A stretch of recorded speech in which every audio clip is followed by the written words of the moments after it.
Hello friends, welcome to my channel. आज हम discuss करेंगे इंडियन इकोनॉमिक डेवलपमेंट के सेकंड चैप्टर के बारे में। और सेकंड चैप्टर का टॉपिक हमारे पास है 5 year plan in India, goals and achievements.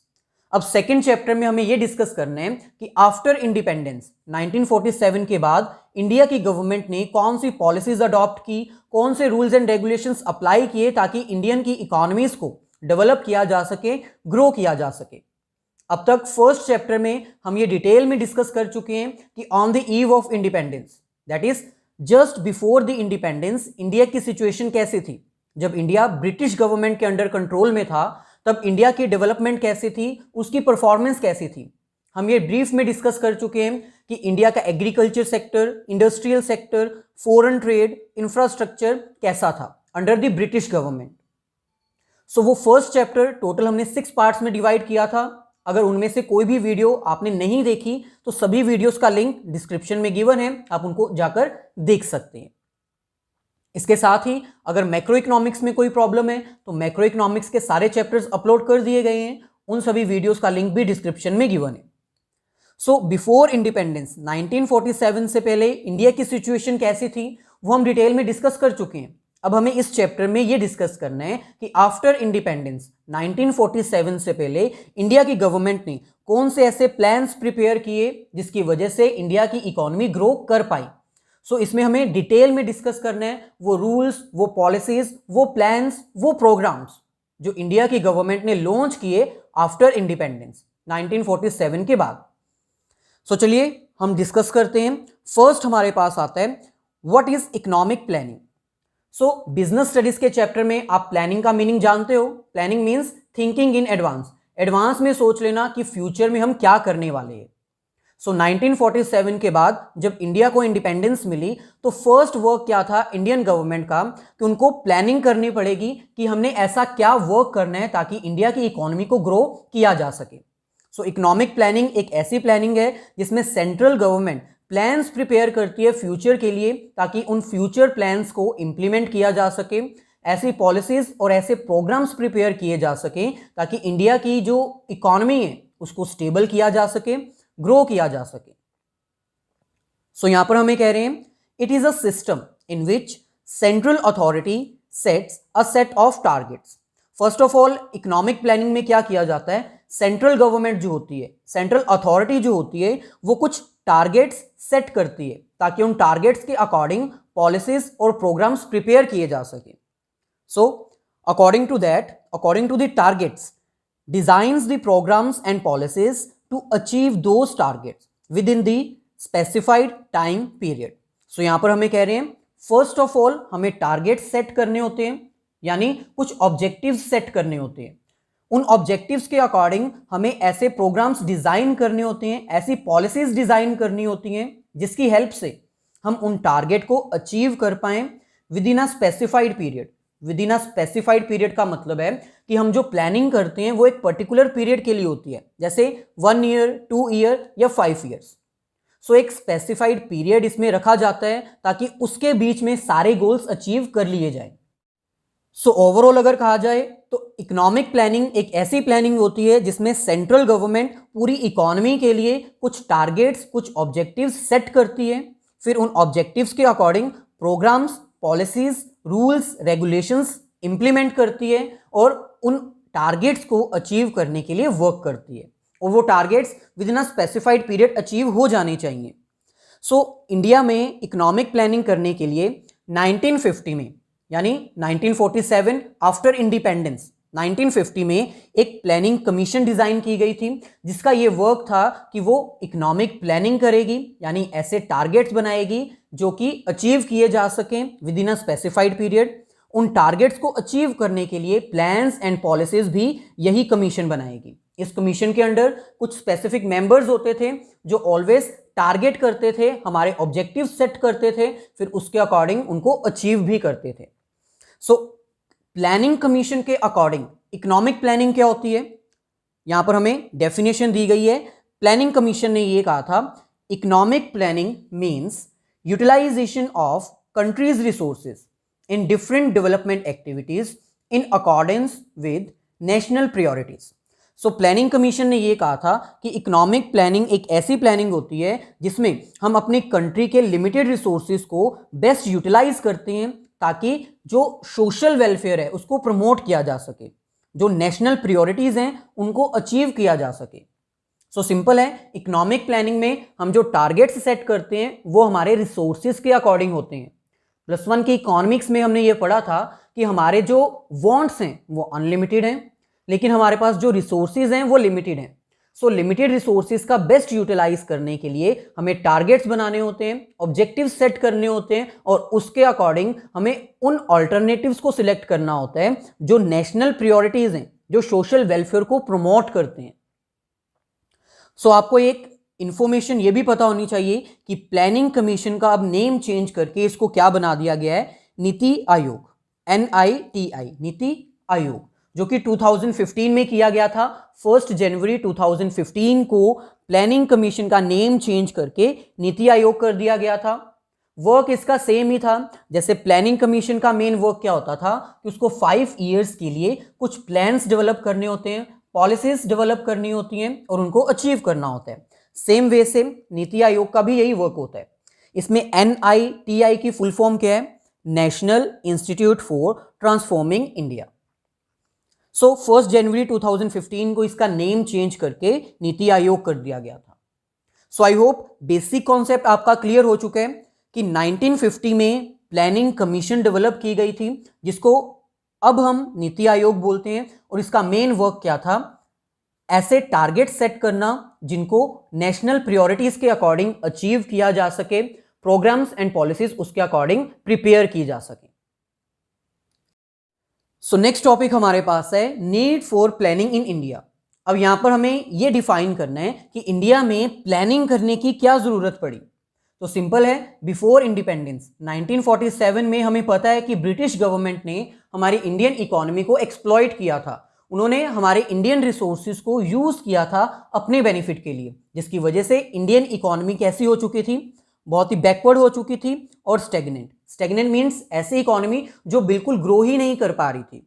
India में production as well as productivity दोनों ही बहुत लो थी और जो GDP की ग्रोथ रेट है वो एक्सट्रीमली लो थी। सो इन सभी चीज़ों को करेक्ट करने के लिए हमें प्लानिंग करनी पड़ी। हमें ये सोचना पड़ा एडवांस में कि अब हम अपनी इकोनॉमी को कैसे बैकवर्ड से एडवांस्ड इकोनॉमी में कन्वर्ट कर सकते हैं, कैसे इसको स्टेगनेंट इकोनॉमी से डेवलपिंग इकोनॉमी में कन्वर्ट कर सकते हैं, कैसे हम अपनी प्रोडक्शन और प्रोडक्टिविटी को इंक्रीज कर सकते हैं। सो इन सभी आइटम्स को करेक्ट करने के लिए हमें एडवांस में प्लानिंग करनी पड़ी। Need to give a big push of investment, हमें इन्वेस्टमेंट करनी थी ताकि हमारी इकोनॉमी ग्रो कर पाए। Allocation of resources for social welfare, जो हमारे पास रिसोर्सेज थे उनका बेस्ट एलोकेशन हमें करना था ताकि वो सोशल वेलफेयर के लिए यूज किए जा सके। सो ओवरऑल अगर कहा जाए तो हमें प्लानिंग करने की जरूरत थी ताकि हम अपनी इकोनॉमी को ग्रो कर पाएं, अपनी GDP को ग्रो कर पाएं, इन्वेस्टमेंट कर पाएं और अपने रिसोर्सेज का बेस्ट यूटिलाइजेशन कर पाएं। नेक्स्ट हमारे पास आता है टाइप्स ऑफ प्लानिंग। प्लानिंग जो है वो 2 टाइप्स की हैं। फर्स्ट हमारे पास आती है डायरेक्टिव और सेकंड हमारे पास आती है comprehensive planning. So first directive planning कौन सी होती है? ये एक ऐसी प्लानिंग है जिसमें गवर्नमेंट का कोई कंट्रोल नहीं होता। गवर्नमेंट सिर्फ डायरेक्शन प्रोवाइड करती है लेकिन आके कोई भी कंट्रोल एक्टिविटी परफॉर्म नहीं कर सकती। यहां पर हमें कह रहे हैं it is a system of planning in which direction is provided. ये एक ऐसा सिस्टम ऑफ प्लानिंग है जिसमें गवर्नमेंट पार्टिसिपेट नहीं करती, सिर्फ डायरेक्शन प्रोवाइड करती है। There is no direct participation of the government. ये एक ऐसी प्लानिंग एक्टिविटी है, ये एक ऐसा सिस्टम है जिसमें गवर्नमेंट इंटरफेयर नहीं करती।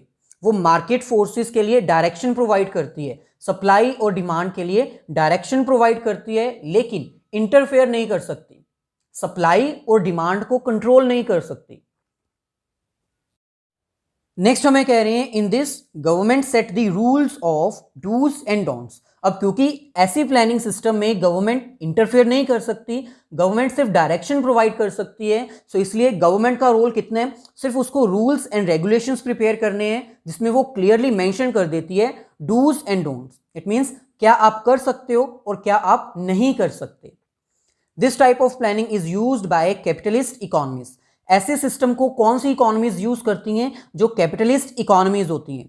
कैपिटलिस्ट इकोनॉमीज ऐसी इकोनॉमीज होती हैं जिसमें फ्री फोर्सेस होते हैं, गवर्नमेंट को कोई कंट्रोल नहीं होता, सारी इकोनॉमी प्राइवेट हैंड्स में छोड़ दी जाती है, पूरा प्राइवेटाइजेशन कर दिया जाता है, जितने भी प्राइवेट मेंबर्स हैं सभी पार्टिसिपेट करते हैं, इसमें कोई भी गवर्नमेंट सेक्टर, पब्लिक सेक्टर नहीं होता।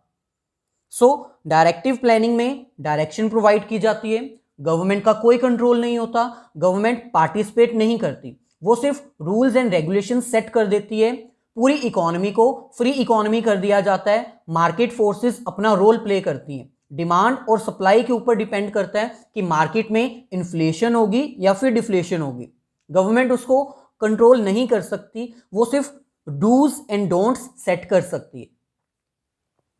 नेक्स्ट हमारे पास आता है कॉम्प्रिहेंसिव प्लानिंग, जो कि इंडिया में फॉलो की जाती है। ये एक ऐसा सिस्टम है जहां पर गवर्नमेंट पार्टिसिपेट करती है, गवर्नमेंट इंटरफेयर करती है, मार्केट के फोर्सेस को कंट्रोल करती है ताकि ज़्यादा इन्फ्लेशन भी ना हो और ज़्यादा डिफ्लेशन भी ना हो, मीन्स ज़्यादा महंगाई भी ना हो और ज़्यादा डिफ्लेशन मतलब प्राइसेस में कमी भी ना आ जाए, ताकि कंट्रोल किया जा सके मार्केट की सिचुएशंस को। It is a system of planning in which government participates. ये एक ऐसा सिस्टम ऑफ प्लानिंग है जिसमें गवर्नमेंट पार्टिसिपेट करती है। इन this government moulded the market forces for the benefit of the society. Government इसमें क्या करती है, मार्केट की जो फोर्सेस हैं उनमें चेंजेस करती रहती है, उनको मोल्ड करती रहती है ताकि सोसाइटी की हेल्प की जा सके। कैसे? अगर मार्केट में सप्लाई ज़्यादा है तो सप्लाई के ऊपर इफेक्ट डालेगी ताकि उसको कम किया जा सके, अगर डिमांड ज़्यादा है तो उसके ऊपर इफेक्ट डालेगी ताकि डिमांड कम की जा सके। ऐसी सिचुएशन मार्केट में प्रिवेल करनी चाहिए जहां पर इक्विलिब्रियम होता है, डिमांड और सप्लाई इक्वल होती है। सो डिमांड एंड सप्लाई को इक्वल करने के लिए गवर्नमेंट पार्टिसिपेट करती है, मार्केट फोर्सेस को कंट्रोल करती है और उसमें चेंजेस भी करती है, जिसका डायरेक्ट इफेक्ट, डायरेक्ट बेनिफिट किसको मिलता है? सोसाइटी को। ज़्यादा इन्फ्लेशन भी नहीं होती और ज़्यादा डिफ्लेशन भी नहीं होती। This type of planning is used by socialist as well as mixed economies. ऐसी प्लानिंग, ऐसा सिस्टम कौन सी इकोनॉमीज में यूज किया जाता है? सोशलिस्ट इकोनॉमीज में भी और मिक्स्ड इकोनॉमीज में भी।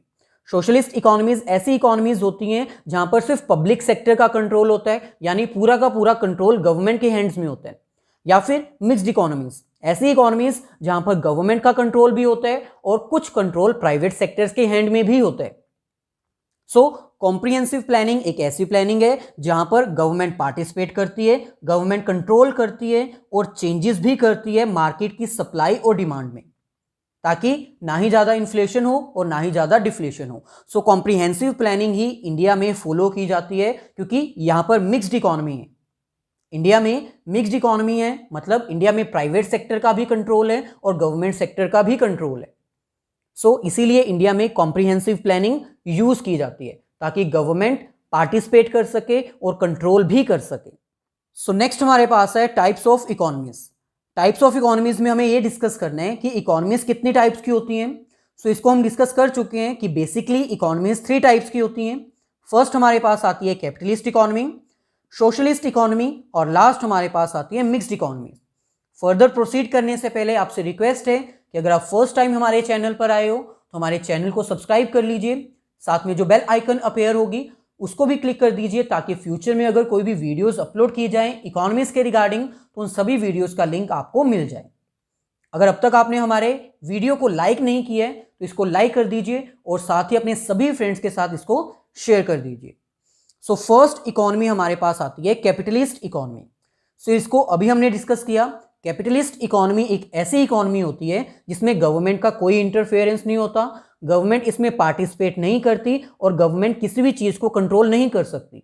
गवर्नमेंट का सिर्फ इतना रोल होता है कि उसको कंट्री में लॉ एंड ऑर्डर मेंटेन करना है, जो डिफेंस है वो सभी जिम्मेदारी उसको प्रोवाइड की जाती है। सो यहाँ पर हमें कह रहे हैं it is a free economy in which decisions regarding what to produce, how to produce and for whom to produce is totally free. ये एक ऐसी इकोनॉमी है जिसमें सारे डिसीजंस प्राइवेट सेक्टर को ही लेने होते हैं। सो यहाँ पर टोटल प्राइवेटाइजेशन होता है, सारे means of production private sector के हैंड में ही है। क्या प्रोडक्शन करना है, कैसे प्रोड्यूस करना है और किन के लिए प्रोड्यूस करना है, वो सारे डिसीजंस प्राइवेट सेक्टर ही लेती है। और अगर प्राइवेट सेक्टर ये सारे डिसीजंस ले रही है, इसका मतलब प्राइवेट सेक्टर का मेन मोटिव क्या होगा? प्रॉफिट अर्न करना।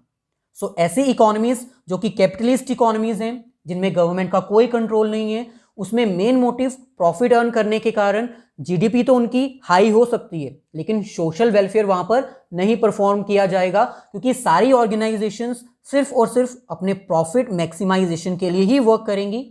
सोसाइटी के वेलफेयर के लिए वो कोई एक्टिविटी परफॉर्म नहीं करने वाली। सो ओवरऑल अगर कहा जाए तो कैपिटलिस्ट इकोनॉमीज एक ऐसी इकोनॉमीज होती हैं जो कि बिल्कुल फ्री इकोनॉमीज हैं। इसमें गवर्नमेंट का कोई कंट्रोल नहीं है, कोई डायरेक्शन नहीं है, कोई पार्टिसिपेशन नहीं है। प्राइवेट सेक्टर अपने अकॉर्डिंग जैसे डिसीजंस लेना चाहे वो ले सकती है। देयर इज अ लिटिल और नो इंटरफेरेंस ऑफ गवर्नमेंट। सो अब हम इसके फीचर्स डिस्कस कर लेते हैं। फर्स्ट हमारे पास आता है private ownership of means of production. Capitalist economies में जो मीन्स ऑफ प्रोडक्शन है वो किसके हैंड में होते हैं? प्राइवेट सेक्टर के अंडर। यानी जितने भी मीन्स ऑफ प्रोडक्शन है, लैंड, लेबर, कैपिटल, एंटरप्रेन्योर, वो सारे प्राइवेट सेक्टर के अंडर ही होते हैं, सारे प्राइवेट सेक्टर के कंट्रोल में ही होते हैं। Second, motive is profit maximisation. अब क्योंकि प्राइवेटाइजेशन है, प्राइवेट सेक्टर के अंडर सब कुछ कंट्रोल में है, तो इसलिए उनका मेन मोटिव प्रॉफिट मैक्सिमाइजेशन होता है, वो सोशल वेलफेयर एक्टिविटीज परफॉर्म नहीं करती। The role of government is limited to maintain law and order, defence etcetera. Government sector यानी गवर्नमेंट का कंट्रोल सिर्फ इतना होता है, उसको अपनी कंट्री में लॉ एंड ऑर्डर मेंटेन करने और डिफेंस की सारी जिम्मेदारी उसकी होती है। सो आपके लिए वर्क है, आपको ये सर्च करके फाइंड आउट करना है कि पूरे वर्ल्ड में क्या कोई ऐसी इकोनॉमी है जो कि कैपिटलिस्ट इकोनॉमी है। पूरे वर्ल्ड में क्या कोई ऐसी कंट्री है जिस पर कैपिटलिस्ट इकोनॉमी के रूल्स अप्लाई होते हैं।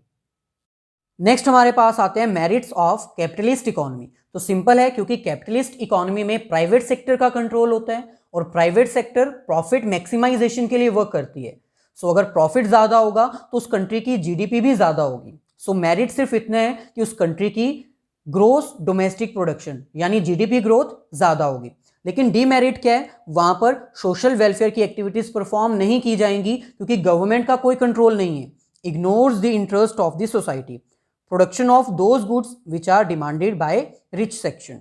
सो सिर्फ रिच सेक्शंस की डिमांड को फुलफिल करने के लिए सारी प्रोडक्शन की जाएगी, सारे प्राइवेट सेक्टर सिर्फ प्रॉफिट मैक्सिमाइजेशन के लिए वर्क करेंगे। सो ऐसी ऑर्गेनाइजेशंस में, ऐसी कंट्रीज में सोशल वेलफेयर जो है वो इग्नोर कर दिया जाता है। There is growth without social justice. So conclusion में हम ये कह सकते हैं कि कैपिटलिस्ट इकोनॉमीज में ग्रोथ पॉसिबिलिटीज हाई हैं, लेकिन वहां पर सोशल जस्टिस, सोशल वेलफेयर नहीं होता।